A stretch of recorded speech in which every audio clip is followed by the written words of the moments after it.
മസ്തിഷ്ക മരണത്തെ തുടർന്നുള്ള അവയവദാനം. കേരളം ഏറെ നാളായി ചർച്ച ചെയ്യുന്ന വിഷയത്തെക്കുറിച്ചുള്ള സമഗ്രമായ അന്വേഷണത്തിന് വഴിവെക്കുന്നതാണ് കഴിഞ്ഞ ദിവസം പുറത്തിറങ്ങിയ എറണാകുളം ACJM കോടതിയുടെ വിധി. എറണാകുളം ലേക്ക് ഷോർ ആശുപത്രിയിൽ 14 വർഷം മുമ്പ് നടന്ന അവയവമാറ്റത്തിൽ ഗുരുതരമായ സംശയങ്ങളാണ് കോടതി ചൂണ്ടിക്കാണിച്ചത്. വാഹനാപകടത്തിൽ പരിക്കേറ്റ് ചികിത്സയ്ക്കെത്തിച്ച അബിൻ എന്ന 18-കാരന്റെ ജീവൻ രക്ഷിക്കാൻ ശ്രമിക്കാതെ മസ്തിഷ്ക മരണം സംഭവിച്ചു എന്ന് ബന്ധുക്കളെ ധരിപ്പിച്ച് അവയവങ്ങൾ വിദേശിക്ക് നൽകിയെന്ന പരാതിയിലാണ് കോടതി ഇടപെടൽ. തിരുവനന്തപുരം, മഞ്ചേരി മെഡിക്കൽ കോളേജുകളിലെ വിദഗ്ധ ഡോക്ടർമാരുടെ അഭിപ്രായങ്ങൾ കൂടി കണക്കിലെടുത്താണ് ഉത്തരവ്. 2009 നവംബർ 29-ന് ഇടുക്കി ഉടുമ്പൻചോല സ്വദേശി VJ അബിനെ വാഹനാപകടത്തിൽ ഗുരുതര പരിക്കേറ്റ് കോതമംഗലം മാർ ബെസേലിയോസ് ആശുപത്രിയിൽ എത്തിക്കുന്നു. തൊട്ടടുത്ത ദിവസം മതിയായ സൗകര്യങ്ങൾ ഇല്ലെന്ന് പറഞ്ഞ് യുവാവിനെ ലേക്ക് ഷോറിലേക്ക് കൊണ്ടുവരികയും തൊട്ടടുത്ത ദിവസം മസ്തിഷ്ക മരണം സംഭവിക്കുകയുമായിരുന്നു. യുവാവിന്റെ വൃക്കകളും കരളുമാണ് വിദേശിക്ക് മാറ്റിവെച്ചത്. വർഷങ്ങൾക്ക് ശേഷം കൊല്ലം സ്വദേശിയായ ഡോക്ടർ ഗണപതി സംഭവത്തിൽ പരാതിയുമായി Ernakulam first class judicial magistrate കോടതിയെ സമീപിക്കുന്നു. തലയിൽ കട്ടപിടിച്ച രക്തം നീക്കം ചെയ്യാനുള്ള ചികിത്സ നൽകാതെ മസ്തിഷ്ക മരണത്തിലേക്ക് തള്ളിവിടുകയായിരുന്നുവെന്ന വാദത്തിൽ കഴമ്പുണ്ടെന്ന് കോടതി നിരീക്ഷിച്ചു. മസ്തിഷ്ക മരണം സ്ഥിരീകരിക്കേണ്ട ഡോക്ടർമാരുടെ നീക്കങ്ങളിലും കോടതി സംശയം പ്രകടിപ്പിച്ചു. കേസെടുത്ത ഡോക്ടർമാരിൽ 7 പേർ ലേക്ക് ഷോറിലും ഒരാൾ മാർ ബെസേലിയോസ് ആശുപത്രിയിലും അക്കാലത്ത് ജോലി ചെയ്തവരാണ്. അവയവങ്ങൾ വിദേശികൾക്ക് നൽകുന്നതിലെ ചട്ടങ്ങളും പാലിച്ചില്ല. മലേഷ്യൻ സ്വദേശിക്ക് അവയവം നൽകിയത് അദ്ദേഹത്തിന്റെ ഭാര്യയെന്നാണ് എംബസി സർട്ടിഫിക്കറ്റിൽ ഉള്ളത്. കൊല്ലം സ്വദേശിയായ ഡോക്ടർ ഗണപതി നടത്തിയ പോരാട്ടമാണ് കേരളത്തിലെ അവയവ കച്ചവടത്തെക്കുറിച്ചുള്ള അണിയറ രഹസ്യങ്ങളിലേക്ക് വെളിച്ചം വീശുന്ന ഈ അന്വേഷണത്തിന് സഹായകരമായത്. മരിച്ച എബിൻ്റെ കുടുംബവുമായി യാതൊരു ആശയവിനിമയവും നടത്താതെയായിരുന്നു ഗണപതിയുടെ നിയമ പോരാട്ടം. ലേക്ക് ഷോറിൻ്റെ ഒരു ഐസൊലേറ്റഡ് ഇൻസിഡൻ്റ് അല്ല, വർഷങ്ങളായിട്ട് നടക്കുന്ന ഒരു കാര്യമാണ്. ഇത് 2009-ലുണ്ടായതാണ്. 19 വയസ്സുള്ളൊരു പയ്യന് ആക്സിഡൻറ്റ് പറ്റിയിട്ട് മാർ ബെസേലിയസ് ഹോസ്പിറ്റൽ കോതമംഗലത്ത് കൊണ്ടുപോയി. സ്കാൻ ചെയ്ത് നോക്കുമ്പോൾ ബ്രെയിനിൽ 2 ചെറിയ രക്തം കട്ട പിടിച്ചിട്ട്, ഞങ്ങളുടെ ഭാഷയിൽ പറഞ്ഞാൽ subdural haematoma and sub-arachnoid haemorrhage. For any ന്യൂറോസർജൻ ഇതൊരു സിമ്പിൾ പ്രൊസീജിയറാണ്. ചെറിയൊരു ദ്വാരം മാത്രം സ്കളിലിട്ടിട്ട് ഈ ക്ലോട്ട് എടുത്ത് മാറ്റുന്ന കാര്യം മാത്രമേ ഉള്ളൂ. ബ്ലീഡിങ് അറസ്റ്റ് ചെയ്യാം. അതോടുകൂടി ഇത് ചെയ്യാതെ പേഷ്യൻ്റ് അവിടെ കിടത്തി പേഷ്യൻ്റെ കണ്ടീഷൻ ഇമ്പ്രൂവ് ചെയ്യാനുള്ള, ഞങ്ങളുടെ ഭാഷയിൽ പറഞ്ഞാൽ ഈ ബ്രെയിൻ എഡീമ കുറയ്ക്കാനുള്ള സ്റ്റെപ്സ് എടുക്കണം. അതൊന്നും എടുക്കാതെ പേഷ്യൻറ്റിനെ ഒരു കാരണവും കൂടാതെ ലേക്ക് ഷോർ ഹോസ്പിറ്റലിലേക്ക് പറഞ്ഞയച്ചു. അതിനൊരു എക്സ്പ്ലനേഷനേ ഉള്ളൂ. മാർ ബെസേലിയസിൽ വർക്ക് ചെയ്യുന്ന ആ സമയത്തുള്ള ന്യൂറോ സർജൻ ഇതിനു മുമ്പ് ലേക്ക് ഷോർ ഹോസ്പിറ്റലിൽ വർക്ക് ചെയ്തിരുന്ന ന്യൂറോ സർജനാണ്. അപ്പോൾ he was only feeding a patient to the Lake Shore hospital to be killed and organs transplanted. Very സിമ്പിളാണ്. ലേക്ക് ഷോർ ഹോസ്പിറ്റൽ എല്ലാ ഫെസിലിറ്റിയും ഉണ്ട്. അവർക്ക് നിസ്സാരമായിട്ട് ഈ ക്ലോട്ട് എടുത്ത് കളയാമായിരുന്നു, ബ്ലീഡിങ് അറസ്റ്റ് ചെയ്യാമായിരുന്നു. അത് ചെയ്യാതെ അവിടെ ചെയ്തത് പേഷ്യൻറ്റിനെ ടെസ്റ്റ് ചെയ്യുക, HIV ടെസ്റ്റ് ചെയ്യുക, ലിവർ ഫങ്ഷൻ ടെസ്റ്റ് ചെയ്യുക. ഇതൊക്കെ ചെയ്തുകൊണ്ടിരിക്കുന്നത് ഈ പേഷ്യൻറ്റിനെ നമുക്ക് ട്രാൻസ്പ്ലാന്റ് ചെയ്യാൻ ഫിറ്റാണോ എന്നുള്ളതാണ്. അപ്പോൾ when they found that he was healthy and fit, they decided to kill him. ഇതിന് ഒരു പേഷ്യൻറ്റ് വെറുതെ ബ്രെയിൻ ഡെത്ത് സർട്ടിഫൈ ചെയ്യാൻ പറ്റില്ല. അതിന് ഫോർമാറ്റുണ്ട്. അത് 1994-ലെ transplantation of human tissues and organs act, TSHNO act, അത് പ്രകാരം 4 ഡോക്ടർമാർ, അതിൽ 4 പേര് ആരായിരിക്കണം സ്പെസിഫൈ ചെയ്തിട്ടുണ്ട്. ആ 4 ഡോക്ടർമാർ 6 മണിക്കൂർ ഇടവിട്ട് ചെയ്യേണ്ട ചില ടെസ്റ്റുകളുണ്ട്. അത് ഏറ്റവും പ്രധാനമുള്ളത് ആപ്നിയ ടെസ്റ്റാണ്. അത് ബ്രെയിൻ ഡെത്ത് ആണോ അല്ലെന്ന് അറിയാൻ പ്രധാന ടെസ്റ്റ് ആപ്നിയ ടെസ്റ്റ്. ലേക്ക് ഷോർ ചെയ്തതെന്ന് പറഞ്ഞാൽ 3 ഡോക്ടർമാർ അവിടെ സ്വന്തം സമയത്ത് വന്ന് പേഷ്യൻ്റ് നോക്കുകയും ചെയ്യാതെ പേഷ്യൻ്റ് ഈസ് ബ്രെയിൻ ഡെത്ത് എന്ന് എഴുതി അങ്ങ് വെച്ചു. എന്നിട്ട് പേഷ്യൻറ്റിൻ്റെ റിലേറ്റീവ്സിനെ വിശ്വസിപ്പിച്ചു. പേഷ്യൻ്റ് മരിച്ചുപോയി, ഇനി രക്ഷയില്ല, ബ്രെയിൻ ഡെത്തായി, നിങ്ങൾ ഓർഗൻ കൊടുത്താൽ 5-6 പേര് രക്ഷപ്പെടും. അത് മാത്രമല്ല, അവൻ്റെ കണ്ണുണ്ടെങ്കിൽ നിങ്ങൾക്ക് വേറെ ആൾക്കാരെ കാണുകയൊക്കെ ചെയ്യാം. 3.5 ലക്ഷം രൂപയോളം ബാങ്കിൽ ബില്ലായിട്ടുണ്ട്, ഹോസ്പിറ്റൽ ബില്ലായിട്ടുണ്ട്, അത് നിങ്ങൾ തരണ്ട. He fell for this and organs were transplanted. ആർക്കാണ് കൊടുത്തത്? 2 നാട്ടുകാർ കൊടുത്തെങ്കിൽ 1 കൊടുത്തൊരു മലേഷ്യൻ സിറ്റിസനാണ്. നമ്മുടെ ആക്ട് പ്രകാരം ഇന്ത്യക്കകത്ത് ഈ സ്യൂട്ടബിളായിട്ടുള്ള ഒരു പേഷ്യൻ്റ് ഇല്ലെങ്കിൽ മാത്രമേ ഇന്ത്യക്ക് പുറത്തൊലത്തിന് കൊടുക്കാൻ പറ്റത്തുള്ളൂ. ഈ മലേഷ്യക്കാരന് കൊടുത്തത് അനധികൃതമായിട്ടാണ് കൊടുത്തത്. അയാളുടെ ഭാര്യയുടെ ലിവറാണ് മാറ്റി വയ്ക്കുന്നൊരു ധാരണ ഉണ്ടാക്കിയിട്ട് ഈ പേഷ്യൻ്റ് ഈ പയ്യൻ്റെ ലിവറാണ് എന്നിട്ട് അന്ന് 13 years ബാക്ക് 1 കോടി രൂപയോളം വാങ്ങിച്ചതെന്നാണ് എനിക്കറിയാൻ കഴിഞ്ഞത്. 13 വർഷം മുമ്പാണ് എബിനും സഹോദരൻ ബിബിനും സഞ്ചരിച്ച വാഹനം അപകടത്തിൽപ്പെട്ടത്. ആദ്യം കോതമംഗലം മാർ ബസേലിസ് ആശുപത്രിയിൽ എത്തിച്ചു. പിന്നീട് വിദഗ്ധ ചികിത്സയ്ക്കായി ലേക്ക് ഷോർ ആശുപത്രിയിലേക്ക് കൊണ്ടുപോയി. ഇരു ആശുപത്രികളിലും നടത്തിയ ചികിത്സകളിൽ വലിയ പിഴവുണ്ടെന്നാണ് ഇപ്പോൾ കുടുംബത്തിന് സംശയം ഉയർന്നിരിക്കുന്നത്. ബെസോലിയസ് അവിടെ ചെന്നിട്ട് മൂത്ത മോന് ഏതാണ്ട് ഡ്രസ്സിംഗ് ഒക്കെ ചെയ്ത് ചികിത്സ കൊടുത്തു എന്നാണ് അറിവ്. ഇളയ മോന് ചികിത്സയൊന്നും കൊടുത്തിട്ടില്ല. മൂത്തവനെയാണ് ആദ്യം, ഇളയവനാണ് കൂടുതലായിട്ട് സീരിയസ് ആയിട്ട് തല പൊട്ടിയിട്ടുണ്ട്. പോസ്റ്റയിലോട്ട് തല ഇടിച്ചിട്ടുണ്ട്, ഇങ്ങനെ ബൈക്കിൻ്റെ ഇടിയുടെ ഇതുകൊണ്ട്. അപ്പം മൂത്തവനെ എത്രയും വേഗം കൊണ്ടുപോകാൻ ആശുപത്രിയിൽ എത്തിക്കാൻ പറഞ്ഞതായിട്ടാണ് ഞാൻ അറിഞ്ഞത്. മൂത്തവനെ കൊണ്ടുവന്ന് എത്തിച്ച് ലക്ഷറി കൊണ്ടുവന്ന് എത്തിച്ച് കഴിഞ്ഞാണ് ഇളയ മോനെയും കൊണ്ട് ബേബിനെയും കൊണ്ട് മരിച്ച ബേബിനെയും കൊണ്ട് പോയത്. അതെന്താ അങ്ങനെ ഒന്നും വല്ലതും പറഞ്ഞോ? ഈ കൂടുതൽ ഗുരുതരമായ ആളെയല്ലേ ആദ്യം കൊണ്ടുപോകേണ്ടത്, അങ്ങനെയല്ലല്ലോ ഉണ്ടായല്ലേ? അപ്പോൾ ഡോക്ടർ പറഞ്ഞത് എബിൻ എബിന് ഗുരുതരമാണ്. അതുകൊണ്ടാണ് ബിബിനെ കൊണ്ടുപോകണേ അവനെങ്കിലും കിട്ടും, ഇല്ലെങ്കിൽ എബിന് രണ്ടുപേരും പോകുമെന്ന് പറഞ്ഞു. അങ്ങനെയാണ് പറഞ്ഞതെന്നാണ് ഞാൻ അറിഞ്ഞത്. എന്താണ് അവിടെ എത്തിയ ശേഷമുള്ള പുരോഗതി, അല്ലെങ്കിൽ ഈ അപകടത്തിന്റെ അവസ്ഥയെ പറ്റി, ആരോഗ്യനിലയെ പറ്റി എന്താണ് ആശുപത്രിക്കാർ പറഞ്ഞുകൊണ്ടിരുന്നത്? ഞാൻ പറയാമെങ്കിൽ ഞാൻ 100% വിശ്വസിച്ചിരുന്നു. അവർ നമ്മുടെ കുഞ്ഞിനെ ചികിത്സ കൊടുത്തു, പിന്നെ നമുക്ക് രക്ഷപ്പെടാൻ പറ്റാത്തത് കൊണ്ടാണ് കുഞ്ഞിന് എന്നോ അത്. പക്ഷേ ഞാൻ ചെന്ന് ആദ്യം കണ്ടപ്പോൾ തന്നെ വെന്റിലേറ്ററിലാണ്. ഇപ്പോൾ രണ്ടാമത് ചെല്ലുമ്പോൾ വെറും ഒരു കട്ടിലിൽ കിടക്കുന്നതാണ് ഞാൻ കണ്ടത്. കുഞ്ഞിനെ ഞാൻ കണ്ടു, ഉമ്മ വെച്ച് പോരുകയും ചെയ്തു. അന്ന് അവന് മെഡിസിൻ കൊടുത്ത് ഇപ്പം ഞാനതെല്ലാം ചിന്തിക്കുമ്പോൾ എനിക്ക് മനസ്സിലാവുന്നുണ്ട്. അന്ന് എൻ്റെ ഞാൻ പറഞ്ഞില്ലേ, ഭർത്താവ് മരിച്ചിട്ട് 4 വർഷം. അത് കഴിഞ്ഞ് അടിക്കടി 4 വർഷം കൊണ്ട് 2 കുഞ്ഞുങ്ങളും മരണത്തോട് മല്ലടിക്കുന്നു. അപ്പോൾ എനിക്ക് അതിനുള്ള ഇതൊന്നും ഇല്ലായിരുന്നു, ഇത്രയും ചിന്തിക്കാനുള്ള കഴിവൊന്നും അന്ന് എനിക്ക് കിട്ടിയില്ല. അപ്പോൾ അന്ന് എങ്ങനെയെങ്കിലും കുഞ്ഞുങ്ങളെ രക്ഷപ്പെടുത്തുക എന്നുള്ള ഇവർ പൂർണ്ണമായിട്ടും നമ്മളെ ഉത്തരവാദിത്തത്തോടെ ചെയ്യും എന്നാണ് ഞാൻ ചിന്തിച്ചത്.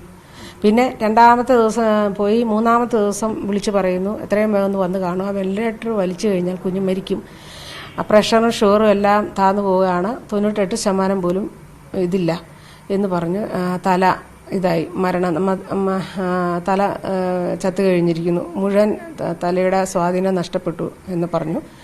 അങ്ങനെ പറഞ്ഞ് ഞാൻ കുഞ്ഞിനെ കയറി കണ്ടു ഇറങ്ങി വന്നപ്പോൾ എന്നോടൊരു 3-4 പേരുണ്ട്. അപ്പോൾ ഡെൻകെയറിലെ ജോൺ സാറിൻ്റെ അനിയൻ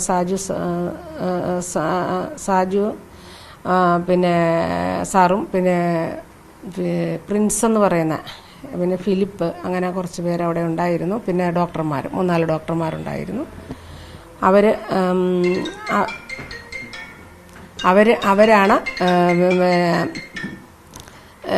അവരാണ് എൻ്റെ അടുത്ത്, അവർ ചോദിച്ചു, ഡോക്ടറും കൂടി എൻ്റെ അടുത്ത് വന്ന് ചോദിച്ചു, അപ്പോൾ ഈ കുഞ്ഞ് മരിച്ചു പോവുകയാണല്ലോ, ഇതിൻ്റെ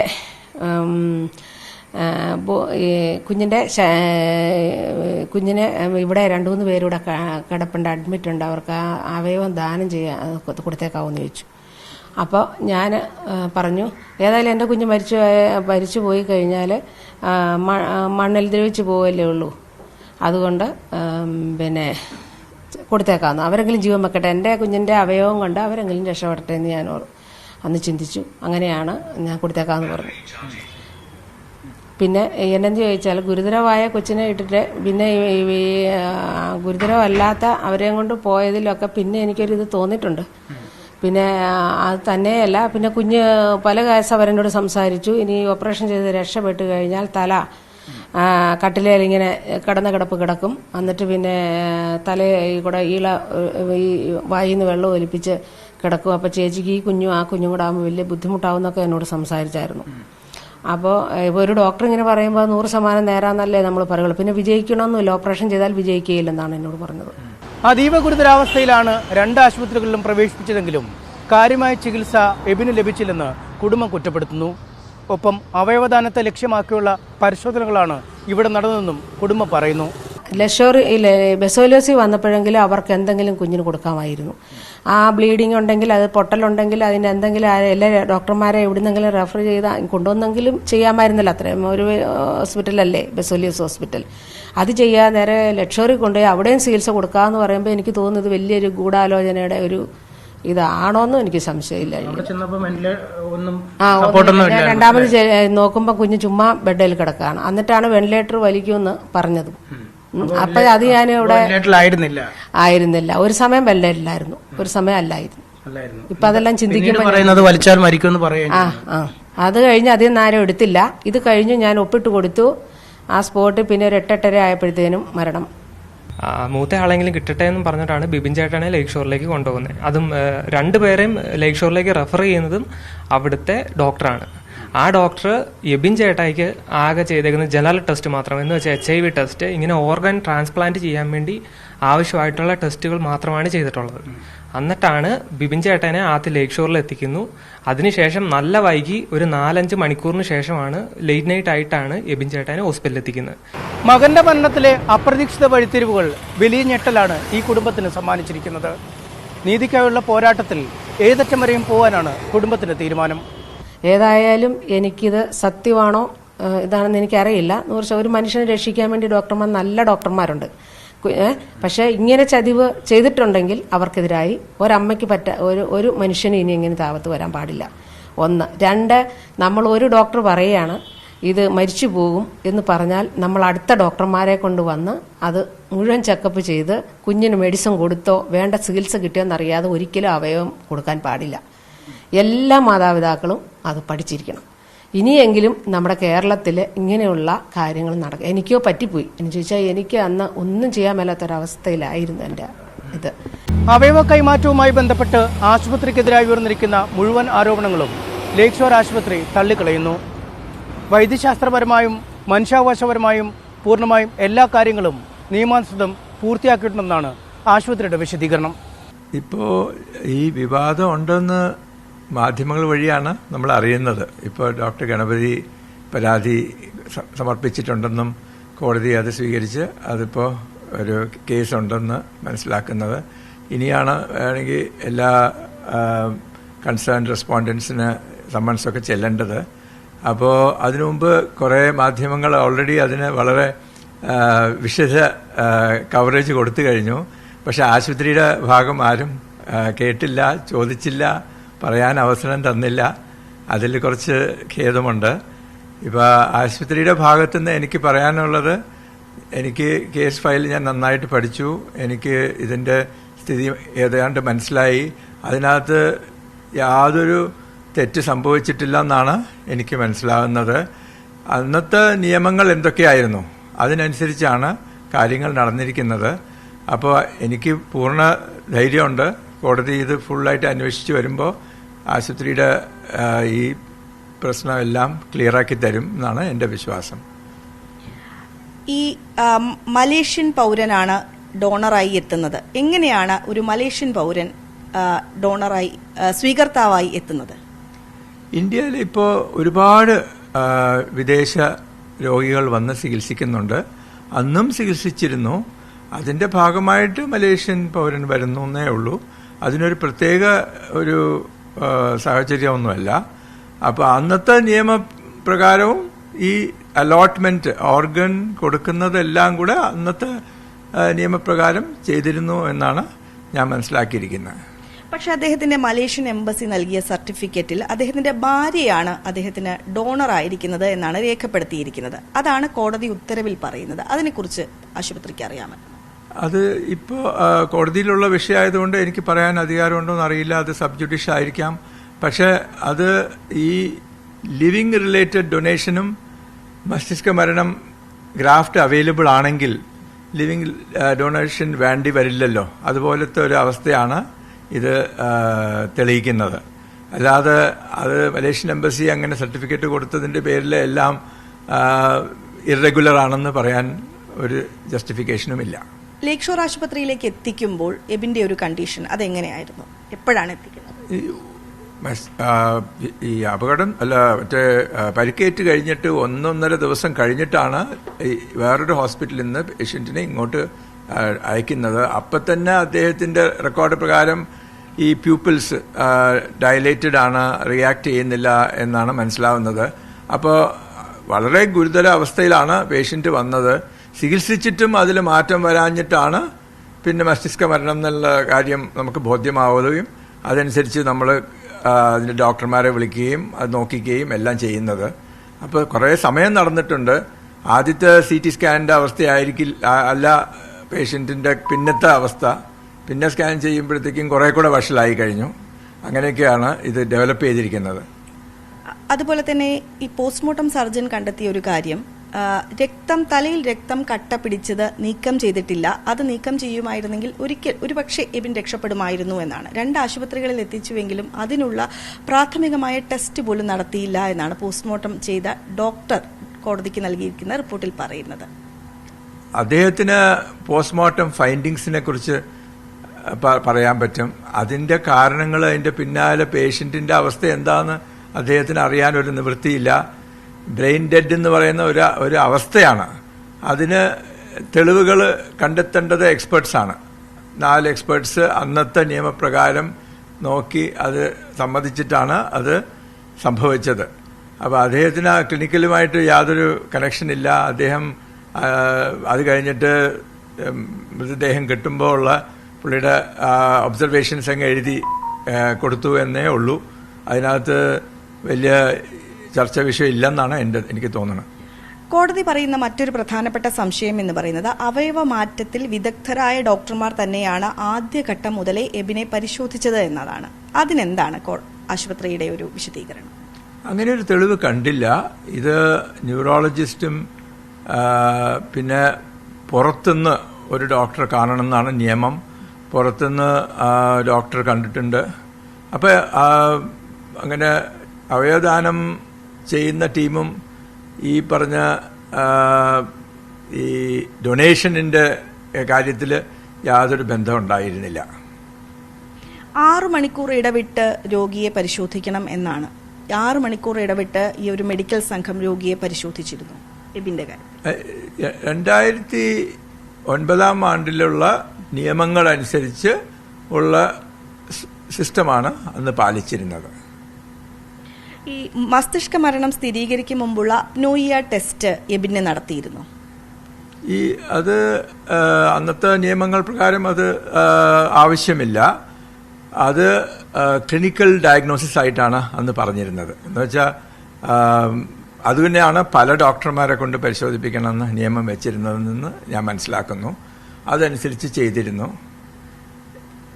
അങ്ങനെയാണ് അത് അപ്നിയ ടെസ്റ്റിന്റെ ആവശ്യം അന്ന് വരാത്തത്.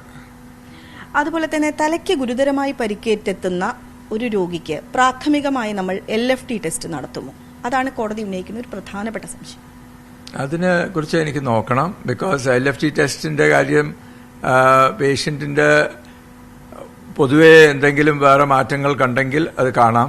അല്ല അതിനെപ്പറ്റി ഇതിന്റെ ഡീറ്റെയിൽസിന് ഫയലിൽ വായിക്കണം. അത് പിന്നെ കോടതിയിലും ഇത് ചോദിക്കാൻ പോകുന്നതാണെങ്കിൽ അത് കോടതി മുൻ നമുക്ക് അവതരിപ്പിക്കേണ്ടി വരുമല്ലോ.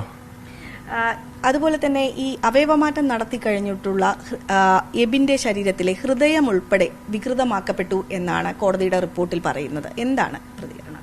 അത് ഈ കാത്തീറ്റർ നമ്മൾ പല ഓർഗൻസ് എടുക്കണമെങ്കിൽ, കിഡ്നി, ലിവർ എടുക്കണമെങ്കിൽ ഹാർട്ടിന്റെ ഭാഗത്തേക്കാണ് ആ കാത്തീറ്റർ ചെല്ലുന്നത്. അവസാനം വേഗം ഓർഗൻസ് എടുത്ത് അത് അടുത്ത ഭാഗത്തേക്ക് എത്തിക്കണം എന്നാണ്. അപ്പോൾ ആ കാത്തീറ്റർ കിടന്ന ഭാഗത്തൊക്കെ മുറിവുകൾ കണ്ടിട്ടുണ്ട്. അത് മാത്രമല്ല അവിടുന്ന് കുറച്ച് ബ്ലീഡിങ് ഉണ്ടായിരിക്കാം. അതായിരിക്കും ആ ഡോക്ടർക്ക് അങ്ങനെ ഒരു പരിക്ക് ഉണ്ടായിരുന്നു എന്ന് പറയാൻ കാരണം എന്നാണ് ഞാൻ വിശ്വസിക്കുന്നത്. അന്നുണ്ടായിരുന്ന 2 ഡോക്ടർമാരൊഴികെ ബാക്കി എങ്ങനെയാണ് ഇപ്പോഴത്തെ അന്നത്തെ ഡോക്ടർമാരെല്ലാം ഇവിടെ തുടരുന്നുണ്ട്? എന്താണ് സാഹചര്യം? എല്ലാവരും അവരവരുടെ വഴിക്ക് പോകുന്നതിന് നമുക്കൊന്നും പറയാൻ പറ്റില്ലല്ലോ. അപ്പോൾ 2 ഡോക്ടർമാർ, ഒരു ഡോക്ടർ അന്ന് ട്രെയിനി ഡോക്ടറായിരുന്നു, അദ്ദേഹം ഇപ്പോൾ കൺസൾട്ടൻ്റ് ആയിട്ടുണ്ട്. ഒരു ഡോക്ടർ ഇപ്പോൾ വളരെ സീനിയറായിട്ട് ഇപ്പോഴും സർവീസിലുണ്ട്. ബാക്കി ഡോക്ടർമാരൊക്കെ പല ഭാഗത്താണ് ഇപ്പോൾ ജോലി ചെയ്യുന്നത്. ഈ അന്വേഷണം കോടതി പ്രഖ്യാപിച്ച സാഹചര്യത്തിൽ അവരോടൊക്കെ കമ്പനി ഒരു ആശുപത്രി ഒരു വിശദീകരണം തേടിയിട്ടുണ്ടാവില്ല. എന്താണ് ഡോക്ടർമാർ നൽകുന്ന ഒരു വിശദീകരണം?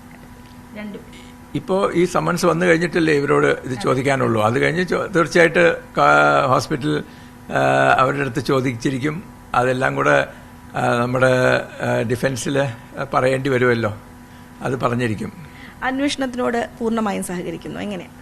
അന്വേഷണം തീർച്ചയായിട്ടും അത്യാവശ്യമാണ്. എല്ലാ കാര്യത്തിനും എത്ര എന്നെ സംബന്ധിച്ചോളം ഇംഗ്ലീഷിൽ പറയുകയാണെങ്കിൽ ഇതൊരു ഫ്രിവലസ് ഒരു പെറ്റീഷനായിട്ടായിരിക്കും അവസാനം വരാൻ പോകുന്നത്. അപ്പോൾ മാധ്യമങ്ങൾ ഇതേ ആവേശത്തോടുകൂടെ ഇവിടെ വന്ന് ഞങ്ങളെ ഒന്ന് സമാധാനവും നിങ്ങൾക്ക് ഒരു നന്ദി പറയുമെന്ന് പ്രതീക്ഷിക്കുന്നു. അതുപോലെ തന്നെ ഒരു ദിവസം എത്ര ട്രാൻസ്പ്ലാന്റുകൾ ഇവിടെ നടക്കുന്നുണ്ട്, പ്രത്യേകിച്ച് ഈ കിഡ്നി ആവുമ്പോഴും ലിവർ ആവുമ്പോഴും?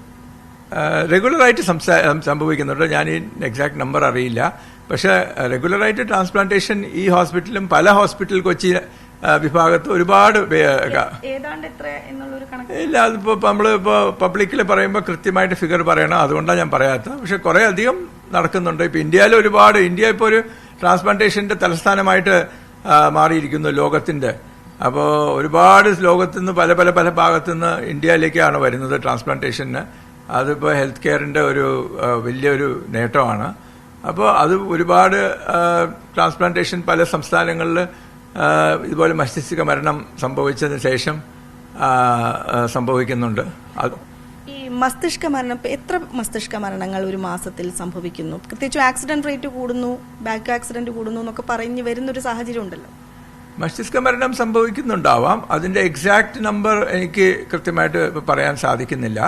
പക്ഷെ മസ്തിഷ്ക മരണം സംഭവിക്കുകയും തലച്ചോറിന് മാത്രം ബാധിച്ച് വേറെ അവയവങ്ങൾക്കൊന്നും പ്രശ്നമില്ലാത്ത വിധത്തിൽ ആ മസ്തിഷ്ക മരണം സംഭവിച്ച ആ വ്യക്തിക്ക് ബാക്കി അവയവങ്ങളുടെ കണ്ടീഷൻ ഒരുപാട് ക്ലിയർ ആണെങ്കിൽ മാത്രമേ അവരുടെ ഫാമിലിയോട് നമുക്ക് ആദ്യം അവരുടെ ദുഃഖം പറയുകയും അവരുടെ ഈ നെഗറ്റീവ് ഇൻഫർമേഷൻ കൊടുക്കുകയും അത് കഴിഞ്ഞിട്ട് അവർ സ്വീകരിച്ചാൽ ആ ഓർഗൻസ് വേറെ ആളുകൾക്ക് കൊടുക്കാമെന്ന് പറയാൻ പറ്റുള്ളൂ. അപ്പം ആ സംഖ്യ കുറവായിരിക്കും. മസ്തിഷ്ക മരണം സംഭവിച്ചു, ബാക്കി എല്ലാ ഓർഗൻസും അവൈലബിൾ ആണ്, പേഷ്യൻറ്റിന് രക്ഷപ്പെടാൻ സാധ്യതയില്ല.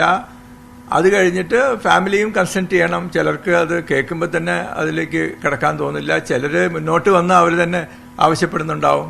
എല്ലാം ഒരു സാഹചര്യങ്ങൾക്കനുസരിച്ചാണ്. അപ്പോൾ നമ്മൾ രോഗിയെ ചികിത്സിച്ച് മസ്തിഷ്ക മരണം സംഭവിച്ചു എന്ന് അറിഞ്ഞാൽ പിന്നെ ചികിത്സ തുടരുന്നതിൽ അർത്ഥമില്ല. രണ്ട് മാർഗങ്ങളെ ഉള്ളൂ. ഒന്ന് ചികിത്സ നിർത്തുക, എന്നിട്ട് മൃതദേഹം ഫാമിലിക്ക് ഏൽപ്പിക്കുക. അല്ലാന്നുണ്ടെങ്കിൽ അവർക്ക് ഓർഗൻസ് ഡൊനേഷൻ ചെയ്യാൻ താല്പര്യമുണ്ടെന്ന് ചോദിക്കുക. അങ്ങനെ ഉണ്ടെങ്കിൽ അതിന് ഏർപ്പാട് ചെയ്യുക. അവർക്ക് വേറെ ആളുകൾക്ക് അവർക്ക് ജീവൻ കൊടുക്കാം. ഈ ഓർഗൻ മാഫിയ ലോകത്തെ എല്ലായിടത്തും ഉള്ളതാണ്. It's not confined to Kerala or India. നമ്മൾ ചെറിയ കാര്യങ്ങളാണ് വലിയ കള്ളന്മാർ അമേരിക്കയിലും UK യിലൊക്കെ കിടക്കുന്നത്. അപ്പോൾ ഇത് ബ്രെയിൻ ടെസ്റ്റ് സർട്ടിഫൈ ചെയ്യേണ്ട ചില പ്രൊസീജിയേഴ്സ് ഉണ്ട്. അത് ചെയ്യാതെ KNOS, Kerala institute of organ sharing, ഇപ്പോൾ കേസോട്ടെന്ന് അറിയപ്പെടുക, അവരുടെ പൂർണ്ണമായ സഹകരണത്തോടുകൂടി ഇൻഫാക്ട് ദേ ആക്ട് ഞാൻ പറഞ്ഞാണ് നേരത്തെ പിംസ് ഓഫ് ദീസ് പ്രൈവറ്റ് ഹോസ്പിറ്റൽസ്. എന്നിട്ട് പേഷ്യൻ്റ് വന്നാൽ ഈ KNOS ഇടപെടും. രക്ഷയില്ല, ഞങ്ങൾ ഇനി ഒന്നും ചെയ്യാനില്ല, പേഷ്യൻ്റ് ചത്തുപോയി, നിങ്ങൾ ഓർഗനം കൊടുക്കുക, 5 രക്ഷപ്പെട്ടു. അങ്ങനെയാണ്. ഇവർക്കൊക്കെ ഇതെല്ലാം കാശാണ്. ഇതിപ്പോൾ ഒരു ഐസൊലേറ്റഡ് കാര്യമല്ല. ഇത് കേരളത്തിൽ ഓർഗൻ ട്രാൻസ്പ്ലാന്റ് ഒഫീഷ്യലായിട്ട് തുടങ്ങിയത് 2012. അന്ന് ആകെയുള്ളത് 9 ബ്രെയിൻ ഡെത്താണ്. ഞാൻ കേസ് കൊടുക്കുന്നതിന് തലേ വർഷം അത് 75 കൂടി 76. അപ്പോൾ 3 വർഷം കൊണ്ട് 976. ഞാൻ കേസ് കൊടുത്തതിന് ശേഷം ഇപ്പോൾ അത് 9 കുറഞ്ഞു. ഇപ്പോൾ 75 എന്നുള്ളത് ഈ 6 വർഷം കൊണ്ട് നമ്മൾ ഇൻ്റർഫിയർ ചെയ്തില്ലാണ്ട് അത് 150. അപ്പോൾ ചുരുക്കത്തിൽ ഒരു 600 രോഗികളെ നമ്മൾ ഈ മരണത്തിന് സേവ് ചെയ്യുമെന്നാണ് എൻ്റെ അർത്ഥം. 600 people who would have otherwise died have been saved because of my interference. Not only that, ഒരു ബോഡിയിൽ നിന്ന് ഹോസ്പിറ്റലിൽ കിട്ടുന്നത് 1.5-2 കോടി രൂപയാണ്. But these private hospitals lost about 1,200 crores in money during the last 6 years. അവർക്ക് ദേഷ്യം വേണ്ടിരിക്കുമോ? ഇതിന് what I need is government സപ്പോർട്ടില്ല.